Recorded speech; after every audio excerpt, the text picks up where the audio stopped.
Bonjour et merci d'être fidèle à notre rendez-vous hebdomadaire consacré au centenaire de Patrice Emery Lumumba. Il ne vous aura pas échappé que nous avons changé de décor et nous tenons ici à remercier particulièrement les pères scutistes de la maison Siméon à Gomé qui nous ont prêté le cadre dans lequel nous avons pu tourner les 7 épisodes précédents.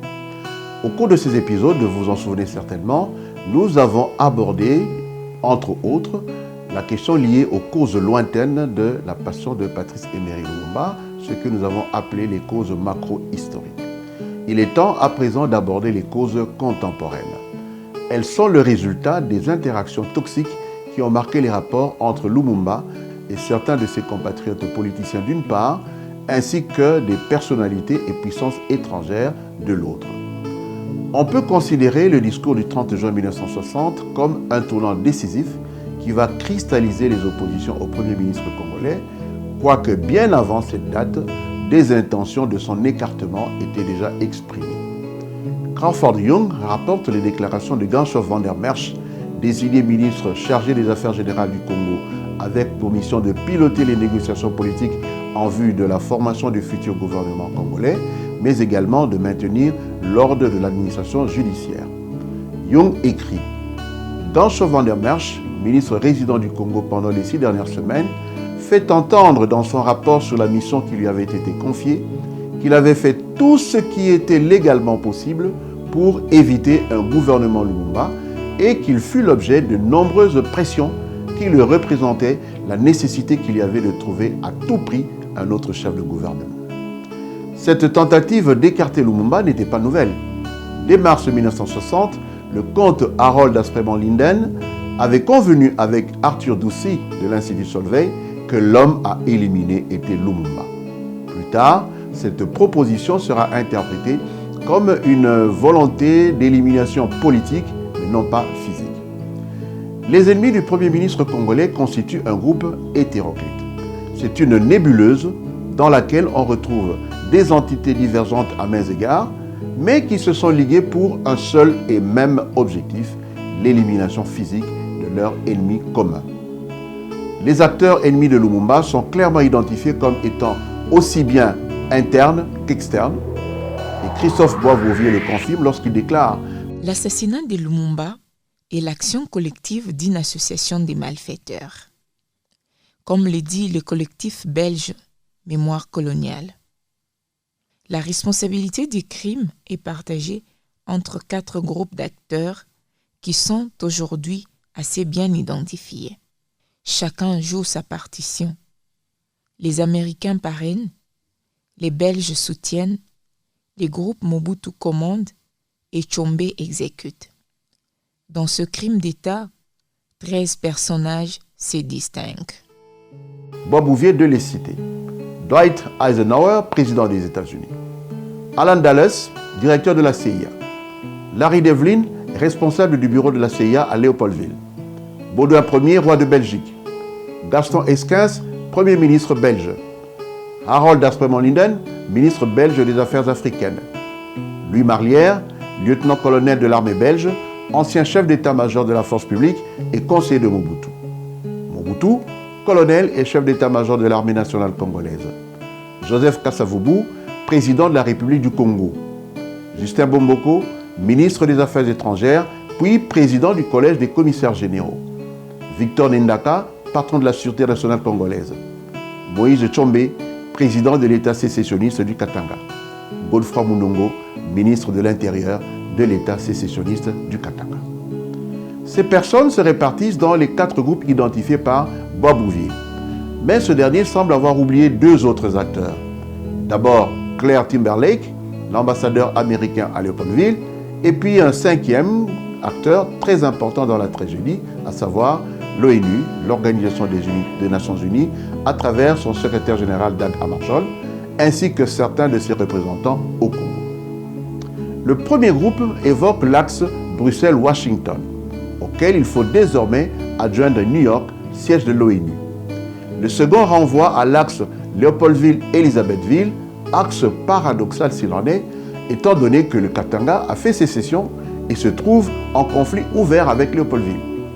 Si l'objectif commun que représente la disparition de Lumumba scelle une alliance objective entre les deux, il faut également dire que le vrai ciment est l'implication très forte, très étroite des trois acteurs externes, dont les deux premiers, États-Unis et Belgique, qui téléguident les acteurs internes à leur guise.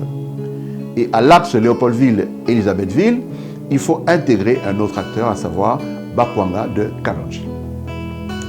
Deux cercles infernaux donc, internes et externes, se forment autour de Lumumba.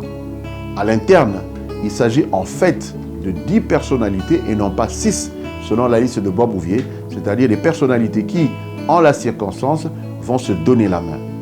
Kasavubu, Mobutu, Nindaka, le duo Tshombe Munongo, Kalonji, Bomboko, mais aussi Mukamba, Kazadi et Kandolo. En effet, Mukamba, Kazadi et Kandolo, ajoutés aux 6 de la liste de Bois-Bouvier, sont très largement impliqués dans les actions contre Lumumba.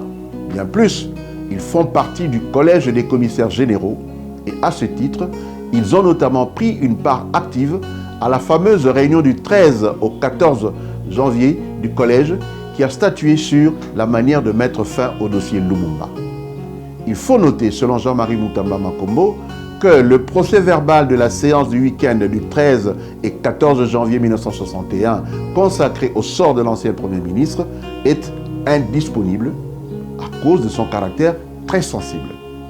Du reste, s'interroge encore Mutamba, y eut-il vraiment un procès verbal en fin de compte? Et plus loin, il se résigne à constater, ou bien sans doute ce procès verbal a-t-il été gardé secret, car cette réunion avait pour objectif les dispositions à prendre pour mettre fin à la question Lumumba. C'est d'ailleurs le seul procès verbal jamais retrouvé sur l'ensemble des 48 réunions du Collège des commissaires généraux tenues du 21 septembre 1960 au 21 janvier 1961. Et pour rappel, Jonas Mukamba et Ferdinand Kazadi sont les deux personnalités qui ont convoyé le colis, à savoir Lumumba, Okito et Mpolo, dans l'avion qui les conduisait de Mwanda à Elisabethville, l'actuel Lubumbashi. Quant à Damien Kandolo, il est connu pour avoir mené des actes d'espionnage pour le compte de la CIA et du MI6 britannique. Il leur livrait les documents confidentiels du cabinet du Premier ministre Lumumba. À l'externe, il s'agit de 3 pôles que sont Bruxelles, Washington et New York. Le schéma ci-après rend bien compte de cet encerclement de Lumumba par les 10 hommes du cercle interne ainsi que par les 3 pôles du cercle externe. Les faits attestent que le premier cercle, c'est-à-dire le plus proche de la cible, le cercle interne, est très fortement déterminé par le second. Ces acteurs reçoivent leurs directives des acteurs externes dont ils ne font que exécuter les ordres dans l'ensemble. Ainsi, les instructions claires de destituer Lumumba, de l'arrêter, de l'acheminer au Katanga, puis de l'éliminer, proviennent de ce second cercle, notamment suite au télégramme de Gaston Esquins, Premier ministre belge, de Pierre Winnie, ministre des Affaires étrangères, ou d'Harold Daspremont-Linden, ministre des Affaires africaines.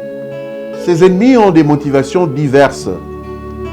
Les autorités de Léopoldville, donc Kinshasa, cherchant à se débarrasser d'un dangereux rival, celle d'Elisabethville, Lubumbashi, mue par une volonté revancharde et mortifère, Lumumba ayant pactisé avec leur pire ennemi, Jason Sendwe, dont les hommes ont causé la mort de plusieurs personnes au Katanga. Troisièmement, les autorités belges résolues de venger l'affront fait au roi le 30 juin. Et enfin, les Américains, soucieux de préserver le Congo d'une emprise communiste. Pour approfondir le sujet, notamment ses soubassements théoriques, nous vous invitons à consulter notre récent ouvrage « Ceci n'est pas qu'une dent », le tome 2, « Sens et intention au cœur de la tragédie de Patrice Emery Lumumba », ouvrage de Jean-Claude Matomini Makwala, publié cette année même aux éditions du Net. Rendez-vous au prochain épisode.